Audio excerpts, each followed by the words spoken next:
Probably like 14. 14. Yeah. So let's talk about kind of what led up to that. You know what I mean? Where you were in your life at that point. So like, honestly, I started like not going to school anymore.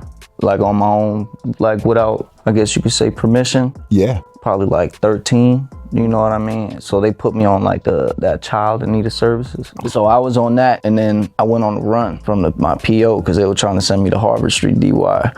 And like that place was nothing fun, you know what I mean? I've been there like 3 times. What was the steps in the story that led to you being on the streets? Went from like sleeping in like a school bus. Honestly, I said that shit in one of my songs too. Like I slept in like a bulldozer one night. You know what I mean? It was probably, you remember when it like rained out here for a month? Speaker? That was probably like. Nah, I never eat soup. I swear my city looks so beautiful from top of the crew. I'm at the top of the key. I'm top of 3. I ain't top of the 2. And shorty soup. They all complain. Yeah. But it falls on deaf ears. Nobody cares. So what would you say to somebody on the outside who really doesn't care what goes on here? Everybody's here because of their own reason. Just their own fault in a way. So just don't get arrested. You don't have to come here. Do you think it's fair that it should be like this? Given you've done the crime, so... Yeah, it's... The way I look at it, the way I was raised, if I did something wrong, I take responsibility for it. So it's my own fault I'm here. Mm-hmm. So deal with it.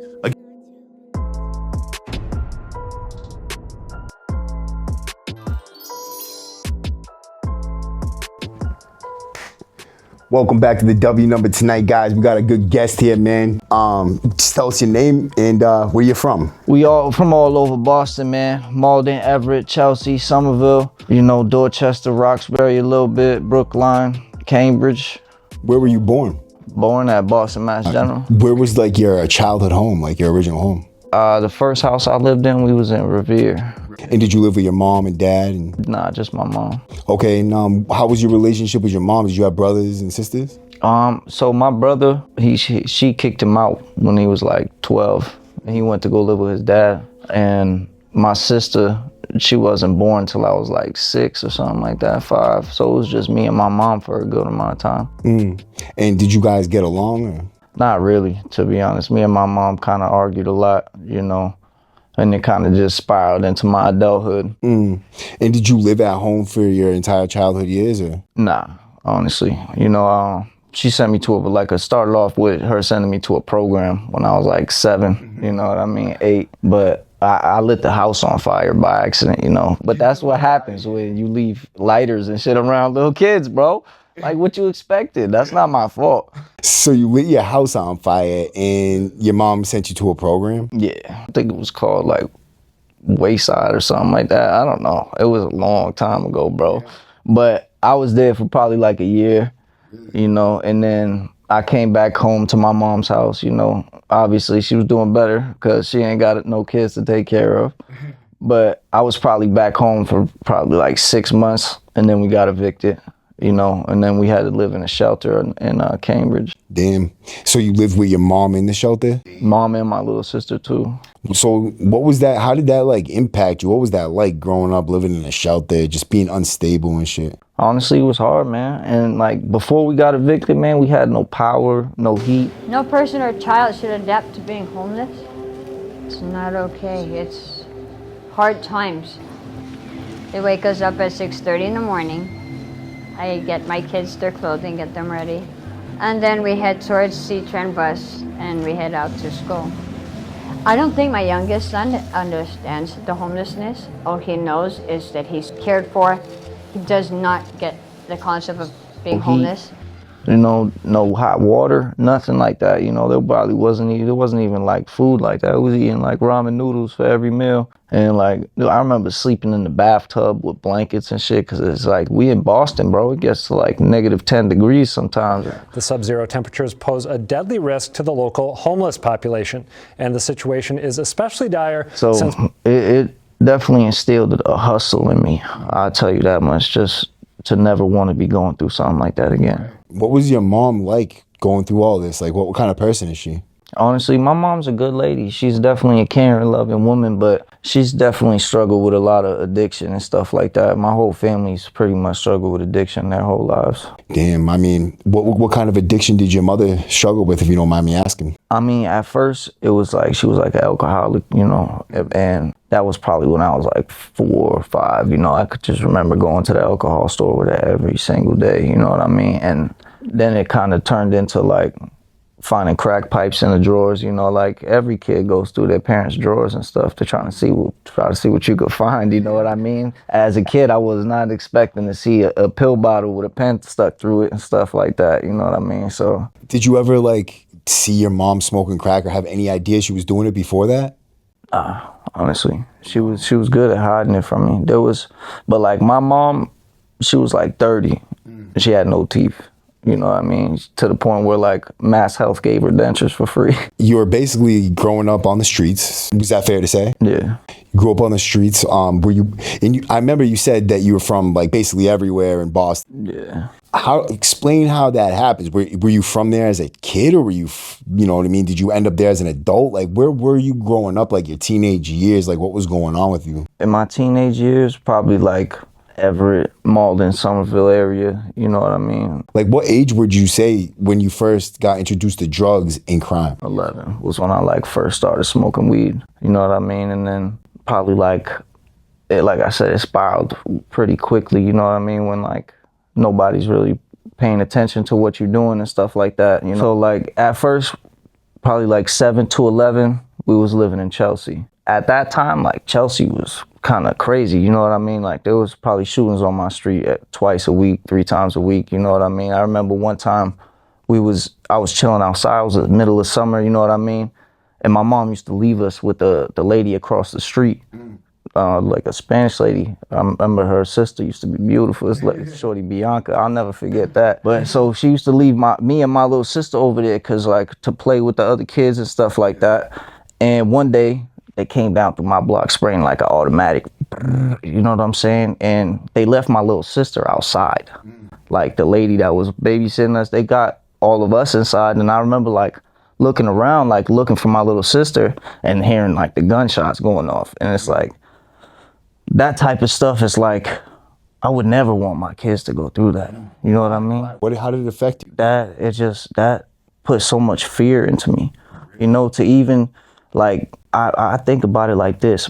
I could have really lost my sister that day. She was like 6 or 5. You know what I mean? She was a little kid. Yeah. So it's like, that was really traumatic for me. Like, and it's like, I remember crying to the lady and like screaming, like, let me go outside. You know what I'm saying? Like freaking out. And like, that's something that I'll never forget. Right. You know what I mean? Hell no. So where was your sister during all this, when it was happening, when the shooting was going on? Like around the corner, pretty much. And so did she, when she came home, she tell you, like, did she hear it? Like, what happened? She was scared, obviously. She was like crying when we went outside to get her after everything like calmed down a little bit. And like, I can't believe that after that, my mom would still send us over there. You know what I mean? Like, do you think it was just the drugs, like how they were affecting her and what she was going through? I think it is, you know what I mean? Because like I said, my mom was a good lady, always. I love my mom to death, you know, but she also been through a lot of crazy shit too, you know. My family's a little fucked up, but... Like, I know you probably said it, but how old were you when that shooting happened? Like 8. 8. Okay, and so you got a little, you know, taste of what life is like at 8, you know what I mean? You got that fear already instilled in you. Did that make you move in some type of different way? You know what I mean? Did you start acting differently knowing that there's people out there gunning and shit? Honestly, at that time, I remember it like leading me more into like being aggressive with people. Right. You know, I used to be such a good kid. I'm not even gonna lie to you. I used to be like get straight A's and shit like that. I remember, the MCAS test. I remember I skipped the open response question at the end and was like 5 or 6 points away from getting that ag, whatever it is, scholarship, you know what I mean, that they give for those. And it's like all these experiences, they really fucked me up as a kid, you know, and I didn't really realize that until I got older, you know what I mean? Yeah. That's why it's so great to get these interviews and talk about how these things all happened and what it affected us. Like, you know, it gives people insight to your whole life and not only yours, but theirs. You know what I mean? That's the great part about it. But you're basically 8 years old, seeing shootouts. When is the first time you ever got arrested? Did you get arrested as a young kid? Probably like 14. 14. Yeah. So let's talk about kind of what led up to that. You know what I mean? Where you were in your life at that point. So like, honestly, I started like not going to school anymore, like on my own, like without, I guess you could say, permission. Yeah. Probably like 13. You know what I mean? So they put me on like that child in need of services. So I was on that, and then I went on the run from my PO because they were trying to send me to Harvard Street DY. Yeah. And like that place was nothing fun. You know what I mean? I've been there like 3 times. I've been to like at least 2 of the different DYSs out here. So it's like. Before this? Yeah. So I remember I had this PO. Her name was like Erin Canty. You know what I mean? And it was out of like, I think Cambridge Juvenile Court. And she was itching to send me to DY because one time I tried to spit on her. And it just missed. I was but the court security guard, he tackled the shit out of me. I'm not gonna, cause like she was always trying to like make it seem like I'm the worst kid in the world. Like I'm not even that bad, bro. You forcing it. I don't tolerate disrespect. Well, I'll just say that. You know what I mean? Like I feel you. I'm a nice person. Yeah. So I'm a genuine, kind person. So it's like I take unkindness, we'll just say, very seriously. Yeah, absolutely, bro. I mean, as you should. You know, humans deserve to be treated like humans no matter, bro, if you're in a cage or if you're not. You know what I mean? So, you know, if you don't have a reason to treat someone with disrespect, you should not be doing that. It doesn't matter what position you are. It goes to show what kind of person you are. It shows the weakness in people. You know what I mean? It also shows the stigmas and the what are those called? The stereotypes that everybody has ingrained in them about the type of people we are, as long as you're in a jail cell. You know what I mean? And they have no idea. You could be anybody and end up in a jail cell, right? But so like I said, I had my homeboy Kevin, you know, when I was in like 6th or 7th grade, you know, those were like the people I was chilling with, and my homeboy 9. But so 9 is not really any good no more. But like when we was in like the 7th grade, I remember we was walking around, this motherfucker pulled a Mac Tech out his backpack. Like, and then I'm sitting here like speechless. I'm not even gonna lie, we're probably like 14, you know what I'm saying? Like, but shit was really kind of like that, you know, at the times, you know, like even now it's kind of getting worse and worse every day. Where were you when that was going on? So that was in Malden. At the time we was in like 7th grade. I remember we was like breaking into cars, you know what I'm saying, to try to like find money or stuff to get rid of. And it's like, so one time we get into a car and the keys is in it. And like we 14, now we don't even know how to drive. So like, I'm not really with it, but my man's is like, yo, let's just drive it, bro. Let's just take the car and dip. Right. And I'm like, you know what? Fuck it. Let's do it. Bro, we drive like probably one street and crash into a house. Like, I swear to God, he was like, woo, bow. And it's like, I tried to get out, boom. But we ended up getting like, they had like the camera, like a Ring camera or some shit. Yeah. So we ended up getting arrested for that. But so they only gave me, as a kid, those jail sentences was light. Yeah. It just was light work, you know what I mean? You get hit with something crazy, you do 8 months, you're coming home, and it's like, once I figured that out, I was like, all right, so none of this shit really even matters no more. So I come back, and like, I'm still in Malden. Yeah. So the same person as last time, my man's 9. We link up with him again, bro. This is literally like probably the 6th time I chilled him. The same thing as last time, bro. Except he don't have no backpack, no nothing, bro. And I'm not expecting this at all, bro. This shit blew my mind. But this is like with the baggy jeans era and shit like that. 3XTs and shit. So times was different. Bro, he pulls like a literal, like the single shot Mac 11 out of his pants. And it's like, I couldn't believe how you could even tuck something like that. Like, the shit was like this big. Yeah. And I'm like, we don't even got smoke like that. Like, you know what I'm saying? So I was just like blown away. But that was definitely like one of the experiences that showed me that like, it could really get crunchy at any time. Yeah. You know what I mean? It doesn't matter who you are or where you are or what's going on. You know, there's innocent people that die every day. What's your view on that? What's your view on the man who pulls a trigger? I think It's hard. It's a hard conversation to have, man. You know what I mean? Because there's a lot of factors at play. I'm not gonna say I don't believe in revenge. You know what I mean? But sometimes it really does come to those type of circumstances. You know what I mean? What were you doing out in Malden? So honestly, like, I was one of the people that really like was pushing bud heavy out there. You know what I mean? Yeah, I've always been selling weed since I was probably in like 7th grade. You know what I mean? Something like that.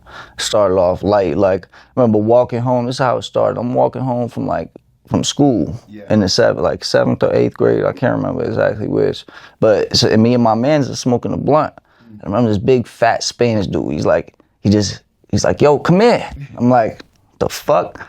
I'm not going over there, bro. You know what I'm saying? Like, and my man's is like, we should just go see what's up. Yeah. And he's like, yo, come here, don't trip. And I'm like, you know what? Fuck it. So we walk over there, and he's like, yo, y'all want to make some money? Yeah. And I remember he cuffed me 2 zips of bud, you know what I'm saying? But this is when prices was kind of crazy. I'm pretty sure I paid like $500 for that shit, for 2 ounces of some kush. I was like, that's crazy to think about how prices really changed like that. This weed was probably the driest weed I ever had in my life. Like, this shit was turning to dust when I touched it. Yeah. So like, I tried to spray it with water to bring it back to life. I'm not even bullshitting you. And then like, I tried to let it dry, but the shit didn't work. That shit was like, that shit was just done for, you know what I mean? So I wasn't gonna pay him back. Like, bro, you did me kind of crazy. I'm not giving you no money. And I remember like he pulled up on me one time when I'm walking home with my man. She's like, yo, bro, Ricky, what's up? You don't got that money for me, bro? And I remember he pulled out like a 38 or a 44 or something. He's like, bro, I need that money, bro. And I hit the feet, boop. And I remember like, my man's told me after the next day, he's like, yo, bro, that dude was really pressing me, trying to get you to give me where you lived at, bro. Like, you gotta be easy. And I'm like, nah, fuck that. Like, you just tried to play me, bro. Like, you're not disrespecting me by that, bro. And over 2 ounces, that's how crazy it is, right? Crazy, bro. So, and how old were you when that happened? 15. Okay, and you said you had went to Harvard Street, or you got locked up in DY a few times. Yeah. Let's talk about your first experience in DYS and how you got in there. Yeah. So, like I said, the stealing the car shit. So once they sent me to DY for that, especially Harvard Street, like back in the day, Harvard Street was real crunchy. There was like kids getting stabbed up and shit at Harvard Street. Like, Harvard Street was wild. You didn't want to go over there, you know what I mean? Like, you want to go to like Chelmsford or something like that. Like, no bullshit. So I remember, bro, like, it's not easy being white, especially when you come from the streets, you know what I mean? Like, day one, motherfuckers is pressing me like, yo, why you over here for? Like, what you think you are, bro? You think you something tough? Like, what's up? Like, like 3 different motherfuckers. I won 2 of the fights and I lost 1. I'm not gonna front. After that, motherfuckers started fucking with me. They was like, all right, bro, you got heart. You chilling around here. Like, you could be around here all you want, bro. For nothing, was it black dudes or white dudes? Both, honestly. Mostly black people, though, you know what I mean? But it's like, I'm used to that. All my cousins is biracial. I'm like the only one out of all my family that's not. In, like, getting into Harvard Street in the first place, you got arrested for what? Like, for stealing a car. For stealing a car? Yeah. That was it? Yeah, just 1 car, and it was like, yeah, you gotta... Because I was already on like the chins probation for not going to school. Yep, same thing. That's exactly the progression that happened with me. Did you end up getting committed to DYS? When I was like 16, they committed me, yeah. Okay, what happened? Let's talk about the progression, man. Like, your first experience in there, you ended up having to fight some people. But what else happened? Like, did you notice like that it could be done? Like, did you feel like it was easy? Like, you could do it again? Yeah, that's exactly how I felt. And it was like I said before, like the 8-month shit. Like, once I realized like they wasn't really gonna like give me 25 years, you know what I'm saying? Like, once I realized it wasn't gonna be nothing crazy because I was still young, like I kind of like pushed the envelope a little more, you know what I mean? Like I said, with the selling drugs and shit like that. Like, even though it's just weed, like I'm only 14, like. Selling weed for a 14-year-old is not really ideal. You know what I mean? Like, it's not what you're supposed to be doing. Exactly. You know what I mean? Especially not when you, like, it progressed up to me grabbing, like, pounds and shit like that, you know? Like, how old were you when you say you grabbed your first pound? When I grabbed my first pound, probably, like, 16. Right before I got committed, honestly. That was, like, the first time I grabbed a pound, you know what I mean? And then, like, when I got out at 18, obviously, like, everybody still know who you are when you really like get into it, you know what I mean? So when I came back, I went back to my mom's house when I was 18, but then obviously I started selling bud again, you know what I mean? So she ended up finding it. She found it like, probably like, I think like 2 peas and a gun and some money. Cause I told her, cause like, this is what happened, bro. She was about to get evicted cause didn't have enough, she didn't have enough to pay the rent. So I gave her the money to pay the rent, and then she went through my room, and because she was like, "Where'd you get this money?" And then she went through my room, found it, and she was like, "Yeah, you gotta go. You gotta get out my crib." And then, like, I remember I moved in with my cousin Chris. Shout out my cousin Chris, Heartbreak Nino, man. He's doing a whole lot of stuff. And then his mom, honestly, she was like, one of my mans called me while I was living over there. And he was like, there was a street like around the corner called Pearl Street. And it was like a little trap house over there. And my man's called me one night. He's like, yo, why is your aunt over here at Pearl Street Trap? And I'm like, what is you talking about? And then I'm out, like 2 hours go by. This is like the same exact night. She come over, man, she got like the black shit still on her, like on her teeth. You know what I'm saying? She's like, Ricky, I need $20. You got to give me $20. And I'm like, I'm not giving you no money. Like, you got to get out of my face. So she kicked me and my cousin out. Damn, huh? That's cold. So that was your aunt? Yeah. And so that was your mother's sister? Yeah. And she kicked you out for not giving her $20 for crack? Yeah. That's some rough shit right there. So where did you go? I went to my man's DJ, honestly. My other, he's like my second cousin. It's like I said, it's me and my cousin and probably like 3 or 4 other people. You know what I mean? His mom's was just like kind of holding it down for us, no bullshit. I'm over there, I'm still selling the butter, obviously, you know what I mean? So we get raided, the crib get raided. I probably had like a couple P's on me, nothing crazy, you know what I mean? But they found a hammer, they found like a bunch of bullets, they found fucking a whole bunch of money, the bud, you know what I mean? And this was before weed was even legal. So it's like, it was still kind of hectic, but bro lived across the street from a park. So they hit us with a school zone violation. They always get that shit, huh? Yeah, so like they tried to hit us with like constructive possession for the fucking gun. You know, there was another one in there, but they didn't find it. So we got lucky on that, but we didn't get the constructive possession. We went to trial, like a jury trial. So they didn't get the constructive possession, but they got the school zone. I ended up getting like 2 years mandatory. But like the lowest deal they offered me was like 3 to 5. So it's like, I'll take that any day of the week. You got 2 years at the jury trial, which is good. Which is still, you know what I mean? So where do you end up from there? They sent me to Bill Ricker, honestly, which is beautiful, honestly. It's such a nice jail, I'm not gonna lie to you. So it's beautiful. He said, hey, Bell Ricker, he said it's beautiful. I think that shit was real jail. Really? Well, let's talk about it. Well, how is it like that? That shit is like, it's like camp. It's like going to camp for a few years, you know? It's like, honestly, bro, that shit's like a mental hospital. Where they all are. To you, bro. Like, you on like a 20-hour lockdown or something like that, 18, 20, something like that. So. Every day? Yeah. That's how Bell Ricker is, 20-hour lockdown every day, okay. And it's something stupid like that. Okay. You only get out for like 6 hours or something. That's not bad compared to other jails, you know what I mean? But, you know, county jail is, you know, whatever. I was stunned to see the situation of overcrowding and the potential danger that could be risked, to be quite honest with you, every day in what many would consider to be a powder keg. What we've done is, because the floor space is so valuable in a facility like that, that we simply have a number of cells with a large hallway sort of attending to those cells. We'll then leave one cell unoccupied, so there will be facilities. We'll have all the other cells occupied, and then we'll have bunk beds running up and down that hall so that we can house more and more inmates.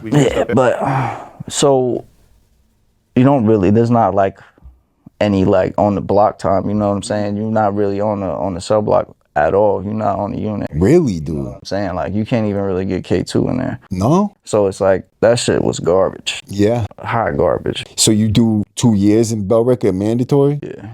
And what was it? Did you get programming? Did you get things like that while you were in there? Honestly, yeah, I did, bro. So like I said, I pretty much dropped out of school in like the 7th grade. Mm-hmm. I tried to go back to like alternative school in high school, but like it only worked a little bit, you know what I mean? Mm-hmm.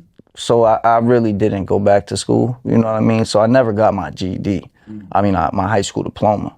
So when I was in jail, like, especially with there not being a lot of out of cell time, like going to school was, fuck it, it's a good idea. Like I'm here, I'm not gonna do anything while I'm here. I'm probably gonna sleep while I'm in my cell. So it's like, at least I'll be out of my cell talking to people and chilling, you know what I mean? So I got my GED in there, and I got like the serve safe thing or something like that. I forget what it was, but fuck it, man. So in those 2 years, you got your GED and you got your serve safe or whatever that is, like the fucking, that's good, bro. And so what did you do with it when you got out? How did you do when you got out? So honestly, I really tried to change when I got out. You know, I did my best to not really fall back into the streets as best as I could, you know what I mean? It's hard, you know, especially when you don't really got anybody to rely on. You know what I'm saying? You only got to rely on yourself, you know? So I went into a halfway house or a room and house, whatever the fuck it is, when I got out, because they gave me probation after. So when I got out, I was on probation in a halfway house. That's really like the only thing I had at that point, you know what I mean? They gave me like 3 months free, I think, just to try to get a job. Okay. You know, and I ended up getting a job at like Dunkin' Donuts or something like that, something kind of stupid, but it was money to pay what I needed to pay and shit like that. But it felt like degrading, to be honest with you. You know what I mean? I felt like I deserved more. You know what I mean? Even though maybe I didn't. You know what I mean? Like it is what it is. But if you don't believe in yourself and you don't believe you deserve more, then you know, I gotta believe in myself. Fact. You know what I mean? Amen. Like the rest of the people in Boston. I mean, there's a reason why they call, you know, Mass Ave Methadone Mile. And you could see what they was just putting in the news with the tents and shit. Like, people look at Boston, they're like, oh, Boston's just a beautiful city. Like, Boston's really not a beautiful city. There's like a couple beautiful spots in Boston. You know what I mean? Like, just like New York. But other than that, like, Boston is really like a bunch of poor people. And, you know, you experienced that firsthand. So you lived on the streets out here, right? Yeah. So how long were you homeless for, and where were you homeless at? So like as a kid, probably like only a few months, because my mom ended up getting Section 8 and she got into the shelter early because she had the kids with her, you know what I mean? But like as an adult, probably like a good year, maybe more, probably like maybe close to 2. During that time, as a child, you were with your parent, you were with your mom and your sister, right? Yeah. And then as an adult, you were alone? Yeah. And where were you as an adult on the streets? Like, what were you doing? Honestly, I was just cruising the train line, to be honest. You know, like, there's really not anywhere to go at night. So it's like I would be sleeping on the train during the day and then walking around doing whatever it is at night, you know. What put you there? What put you on the streets?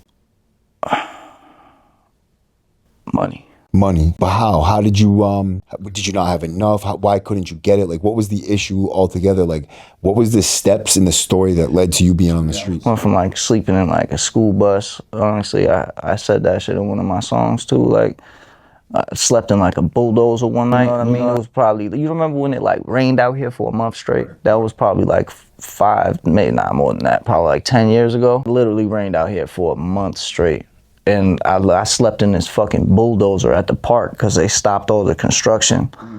And it's, like I said, it's degrading. Yeah. Degrading. It makes you feel like shit. Yeah. But it's better than being outside. Your whole life basically has been like very unstable. You know what I mean? Like you were homeless as a kid in a shelter, living at a trap house, getting arrested, going to prison. And then you know what I mean? You've been bouncing around. Like, how does just living like that in general affect you as a man? It makes me unstable. You know, it's hard to maintain the stability when you've been through, so like when you're used to that instability. You know, like right now I live in an apartment, right? This is the first time in my whole entire life that I stayed at a place at one spot for more than 4 years, or for more than like up to like 4 years. So you've had your own apartment now for 4 years? Yeah. Talk about what you did after your bid, like everything you've done to lead up to a feature with Millyz and fucking these, you know, a really good career on the way. Like, you're a really good rapper. I've heard it. I'm going to play some of the songs. They're going to hear it. They're going to know. Like, this is really what made me so interested. Like, I see you. You're like you know, and it's funny because your boy said, like, he's just a white trash. He's like white trash. Like, you know what I mean? And it kind of pissed me off because, like, no, there is no such thing as white trash. There's white gold. gold though. You know what I mean? He's white gold, bro. Like this is gold. Like, you know what I mean? You're a good dude, bro. And but you have really great lyrics and shit, and it's coming from a place of real pain, which is great. And I love that shit. But how do you go from being in prison, homeless, never had nothing? So yeah, while I was in jail, I was definitely writing a lot. I came home probably with like a notebook full. But obviously, when you making music in jail, there's no beats and shit. Yep. That's something you got to figure out at the end. You finally do get out, you know. And then on top of that, it's like I said, I tried to do the right thing. That doesn't mean I stayed with that, you know what I mean? Like eventually it led into me just going back into what I know the best. I can't say I wasn't successful with it, you know what I mean? So it's like I had that extra income to make this shit happen. What do you say to like people, like, you know, you have to make it happen for yourself, like, and you did what you had to do. Is there any other way you could have done it, you think? Nah, there's no other way you could do it. It's like either you gonna make it happen for yourself or it's not gonna happen. Things don't just fall into your lap. Opportunities fall into your lap, you know, and it's either you want an opportunity or you don't. You can't ask God for an opportunity and then an opportunity comes to you and you're like, I don't think that's a big enough opportunity. I think I need a bigger opportunity. But if you needed a bigger opportunity, you would have got it to just make it happen, you know, regardless of what anybody would think or what somebody might say about it or whether or not it's going to be good or bad or how much money I'm going to make or if I should spend it or not. You know what I mean? Like I kind of started just putting all my money into the music. Every single dollar I got was either going to studio time or music videos or shows. You know, I remember I met Millyz because I opened up for him one time at a strip club in Connecticut. Shout out DJ Big Mike, man. Really showed a lot of love. He hosted my first project, Roach Cereal. You know, and I know you could tell by the name, Roach Cereal, man. Like, shit gets sticky sometimes, but it's all good, bro. You know, but after that show, like I went to Millyz. I kind of, you know what I'm saying, dapped him up. Like, yo, you went crazy, you know what I mean? And I asked him, like, yo, I'm from Boston too. Like, how can I get you to really do the song with me? And he was like, honestly, like I was watching and listening to you perform. Like, I fuck with what you got, and like I feel like I could help you out. You know what I mean? So I love that he showed the love just because he was there, present. You know what I mean? It's like, it wasn't a big show. You know what I mean? So I could have looked at that opportunity like, it's not that deep. There's not going to be 5,000 people there. I don't want to go. You know, and then I never would have got that opportunity with Millyz. So you went there thinking it was just gonna be like a brush off, like, and you got that feature with Millyz. Man, what was your feeling like? What were you feeling like when that was happening? Like, this is it, you know? Yeah, I was definitely feeling like that. I'm like, this is my opportunity. I just got discovered. Yeah. But like, it's not like that. You know what I mean? Like, it sounds good, but like, you still got to make it happen for yourself. You know? So like I said, once I got out of the halfway house, that's when I really started to make money. You know, I was grabbing like 20, 30 pounds at a time, 40 pounds at a time. And it's like, when you moving in a way like where you making helping other people make money, the money comes in a lot quicker. You know, so when I had enough money to spend $800, $500, $600, $700, $800 a week on studio time, you could stock up those songs real fast, you know? And it's like, now I got almost 500 songs in the last few years, you know? And like I said, with the opportunity shit, I'm right now I'm on tour with Afro Man, and this was another thing that kind of just came out of the blue. You know, my manager told me like, yo, I got this podcast for you in New York. So I take the bus. It's not like I'm flying. I'm not extravagant like that. You know what I mean? I take the Amtrak bus all the way to New York, right? We do the podcast. The dude ends up fucking with my energy or fucking with the music, whatever, however you want to call it. And he does 3 mic drops videos for me. So we do the videos, and then he's like, yo, I got this show in West Virginia with Afro Man to open up for him. You think we should go do that? And he probably asked me like 5 times within a week and a half, you know? And I'm like, bro, if you don't do it, I'm gonna go do it. And so we went to go do that. and Afro Man's manager invited us on tour. Big things here. And how, like, so when you go out on tour, what states have you gone to and what has gone on? Like, have you had some great experiences? We went to West Virginia, Ohio, Illinois, Wisconsin. There was a few more in there that I can't. Kansas, Kentucky. And then I'm going out again in another 2 weeks. Wow. Going on another 2-week run. Probably gonna hit another 8 to 10 states. You know. What's some of the craziest experiences you've had on that tour already? On tour? All right, so this girl came from Maryland. Or actually, she came from West Virginia to Ohio. She was hitting me up after the first show. She's like, oh, I love your music, blah, blah, blah. So I told her, like, hey, come to the next show and we'll get you in for free. So she's like, okay. She comes to the show and she's trying to fuck me. Yeah.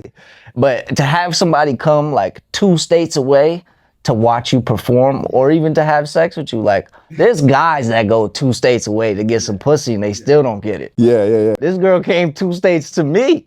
I'm the guy. Yeah. I'm that dude, like. So it was that, right? We had this other kid, right? He came from Maryland. That was the Maryland kid. He came from Maryland to Wisconsin to see a show. This kid gave me probably like $300 worth of drugs. He gave me some acid. He gave me some like shroom chocolates, a bunch of weed fucking concentrates and shit. So we invited him to the next show. Yeah. He came to the next show. This dude was huffing helium or whatever it is out of the can in the side of the alleyway next to the venue and got kicked out. And it's like, what the fuck, bro? Doing whippets, exactly. That's what it is. Doing whippets, and it's like, what the fuck is wrong with some people? Yeah, you got good drugs everywhere. You're doing whippets over here. Whippets, bro. Like, what's going on, man? You want some of the drugs you gave me back? That's crazy. So, yeah, man, it seems like to me like you've had this crappy ass life, and now you're having these great experiences. Yeah. Like I said, I'm putting everything into this right now. Yeah. I just got my 2-week notice from my apartment, like 3 weeks ago. I got my first court date on the 5th, actually. So it ain't exactly as glamorous as it sounds. Never is, bro. Never is. Like I said, it's good to enjoy. I'd rather be happy than miserable. Absolutely, bro. It just to me, it's good. It's cool to see you smiling and fucking happy about traveling and getting like girls to come 2 states to fuck. Bro, this is such a beautiful experience. God is always great, man. Yeah, people need that in their life, that the good part. You know what I mean? And you go through enough pain and struggle, bro. The good part's always better. You know what I mean? Yeah.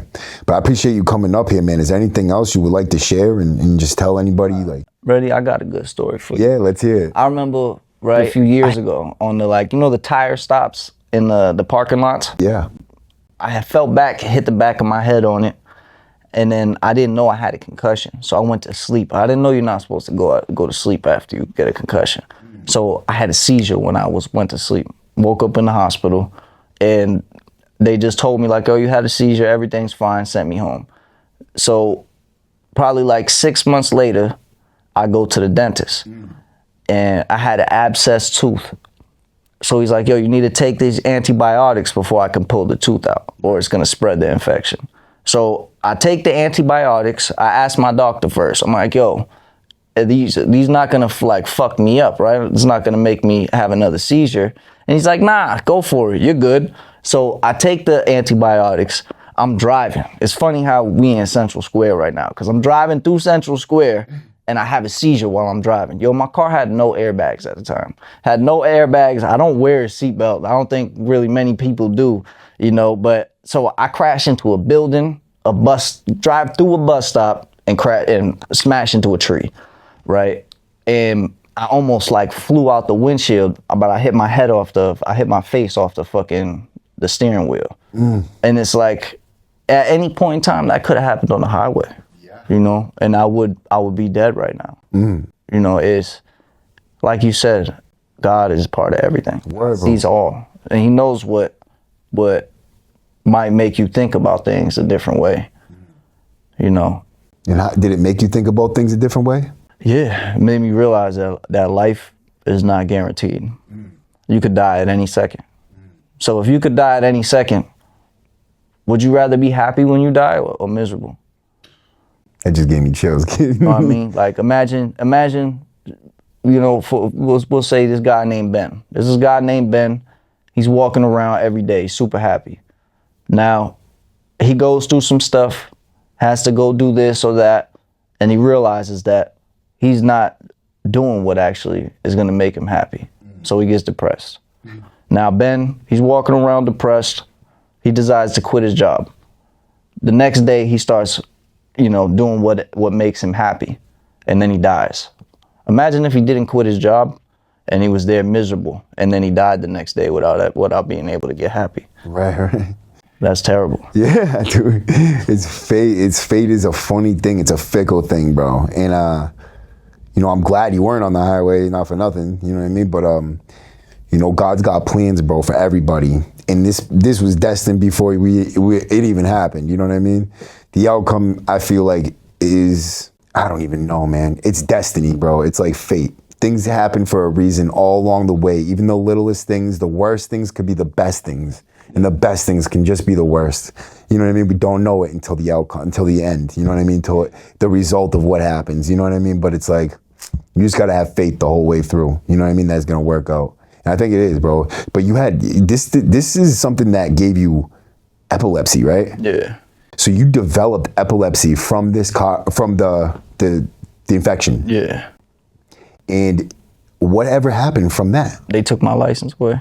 So now I can't drive no more. That's fucking crazy. Honestly, I mean, like, you know what's worse, right? So I got a daughter. Yeah. My daughter's 8. I was still taking her, like, on the weekends and shit like that. But I live alone. So it's like, it would just be me and her.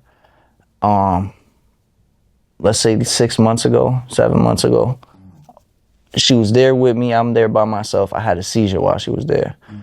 And she had to call her grandmother and was like bawling her eyes out.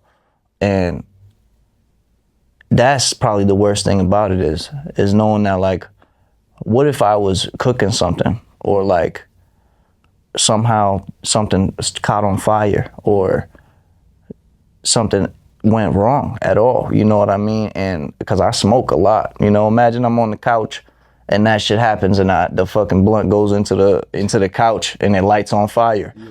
You know, I can be comfortable with knowing that I killed myself, but realizing that I could kill my kid that's a whole different type of thing, you know? Scary, bro. It's scary. And it's things you don't really think of when you think of epilepsy. You just think of seizures and the possibility you could die from a seizure or be, you know, injured or something. But, like, you know, something like that is very possible, and it's scary, yeah. And so how does having epilepsy affect you on your daily life or affect your struggle? On my daily life, honestly, so I know you've seen this hat. So I got this hat, right? So this hat is like a helmet, pretty much, so that if I do have a seizure and I fall, at least this shit will protect my head a little bit. You know what I mean? So I pretty much got to wear this shit everywhere now, which it is what it is, you know. Can you pick and choose what hat you put it in? Yeah. Okay, at least you can do that. You know what I mean? I got the. Nah, I'm just playing. I can't. But no, you can't. You can. You're stupid. I'm gonna buy a new one. It's all good. It makes me feel like I'm losing my independence, to be honest. Being scared to, like, walk around outside alone, you know, it's hard. Yeah. Because I've been in situations where, like, I was walking outside alone, and that shit has happened. And I wake up, like, in the middle of the street, like, what the fuck is going on? You know what I mean? And one time, I fell down the stairs like that.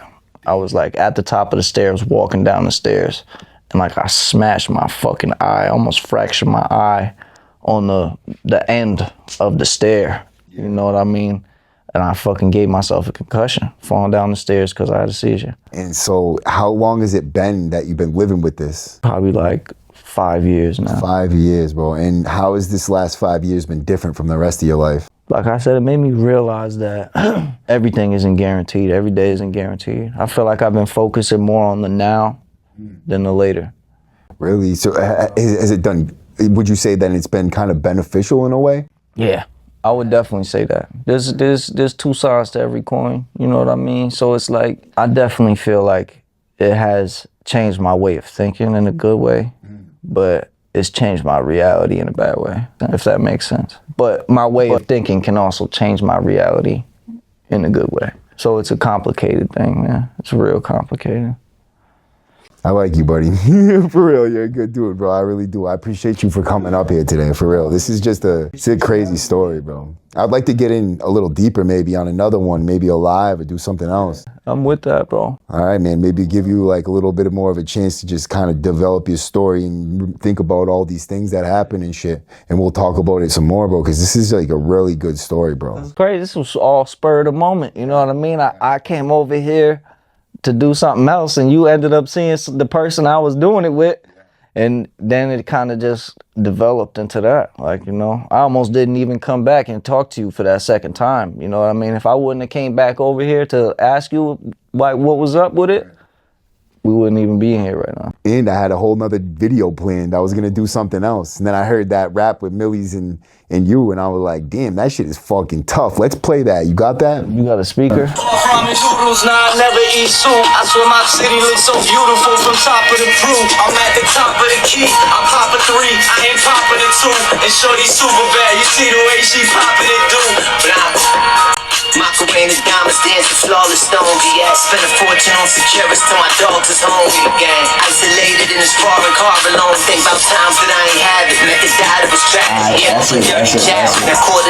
All right, that's all we get here, bro. You guys be on the lookout for that. I've heard the whole song. This shit is really fucking tough. I'm not gonna lie. Like, this really inspired me to like want to talk to him and find this story out. No bullshit. This song is so badass. But he's got so many other songs. He's got merch. You know what I mean? We'll put some stuff in the description. I appreciate everybody for showing up today. Just to give you a little heads up on my content thing, I have other videos in store for you. This week is just an odd week with everything, dude. 4th of July, going on down to the Cape, all that shit. So it's gonna be a hard week to get content, everything done. But I promise you, next week it's gonna be the craziest mission. You already know. It's a national holiday, bro. Yeah, in fact. To a day off too. Word, I guess I am. You know, every once in a while, right? You gotta take a day off. You know what I mean, bro? You know, it's good for this too, because I've been going so hard. You guys already know. But yeah, man, I appreciate you, bro. I appreciate you for showing up. And appreciate you for having me here, man. Yeah. And welcome home, man. Yeah, thank you, bro. You already know what time it is. W number. Ow! Let's get it.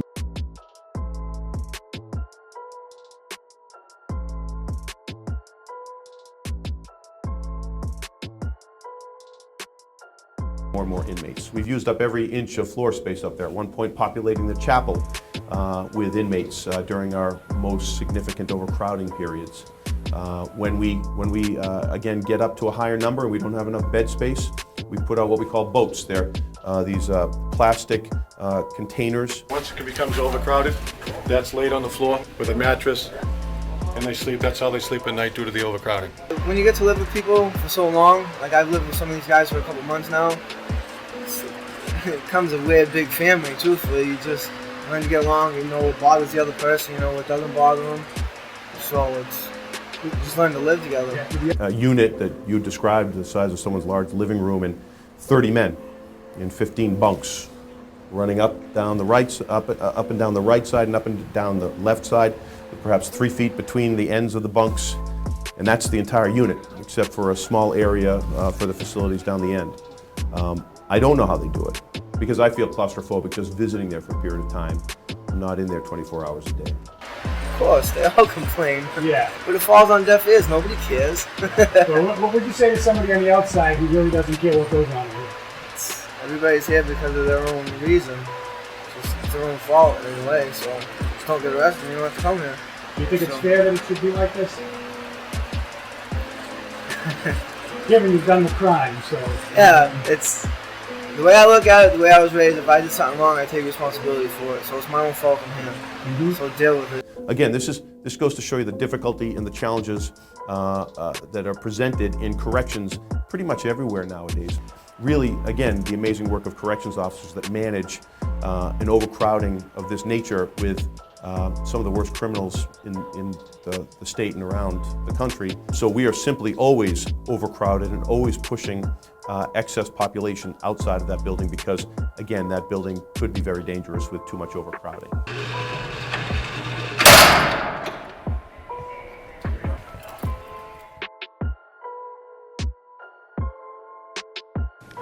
Hi, I'm Barnstable